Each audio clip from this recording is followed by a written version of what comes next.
रानी दुर्गावती, एक अमर वीरांगना की कहानी। कालिंजर का राजमहल उजाले में चमक रहा था, लेकिन महल के आंगन में एक छोटी बच्ची घोड़े की लगाम खींचे तेजी से उसे दौड़ा रही थी। ये कोई आम लड़की नहीं थी, बल्कि राजकुमारी दुर्गावती थी, चंदेल राजवंश की शेरनी। स्त्रियां तलवार नहीं उठाती, दरबार में किसी ने कहा, लेकिन तभी दुर्गावती ने एक सधी हुई चाल में तलवार घुमाई और सामने रखे लकड़ी के पुतले को 2 टुकड़ों में काट दिया।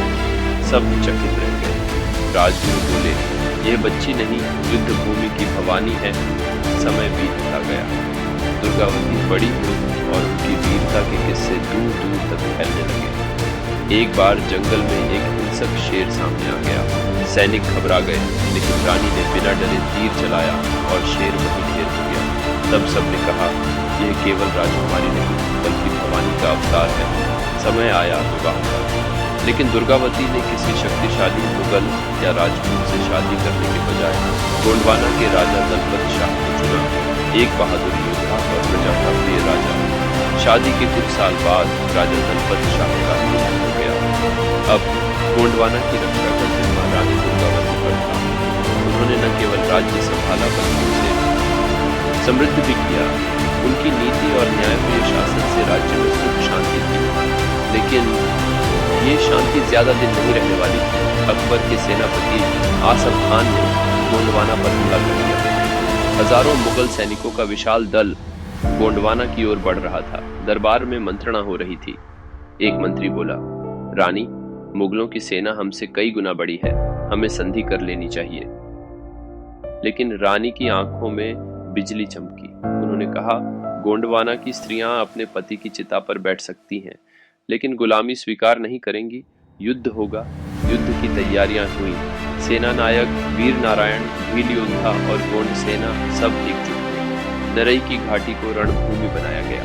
पहले ही दिन रानी की सेना ने मुगलों को धूल चढ़ा दी, लेकिन मुगल इतनी जल्दी हार मानने वाले नहीं थे। दूसरे दिन भोर होते ही मुगलों ने चारों ओर से हमला बोल दिया।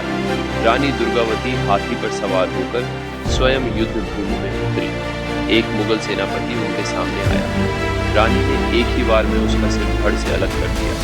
तीर उनकी ढाल से टकरा रहे थे, लेकिन वे बिना रुके दुश्मनों को मार रही थी। अचानक एक तीर उनकी आंख पर लगा, फिर भी वे डटी रही। लेकिन जब उन्हें महसूस हुआ कि जीत असंभव है और मुगलों की सेना चारों ओर से घेर चुकी है, तब उन्होंने अपना अंतिम निर्णय लिया। उन्होंने अपने सेनापति से कहा, गोंडवाना की रानी दुश्मनों के हाथों बंदी नहीं बनेगी। और फिर अपने ही कटार से उन्होंने अपना बलिदान दिया। रानी दुर्गावती का बलिदान व्यर्थ नहीं हुआ। उनके संघर्ष ने मुगलों को गोंडवाना पर पूरी तरह कब्जा करने से रोक दिया। आज भी मध्य प्रदेश में रानी दुर्गावती विश्वविद्यालय और कई स्मारक उनकी वीरता की गवाही देते हैं।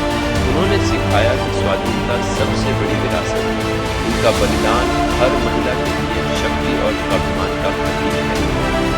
क्या आज भी हमारी मातृभूमि को ऐसी वीरांगनाओं की जरूरत है? अपनी राय कमेंट में बताइए।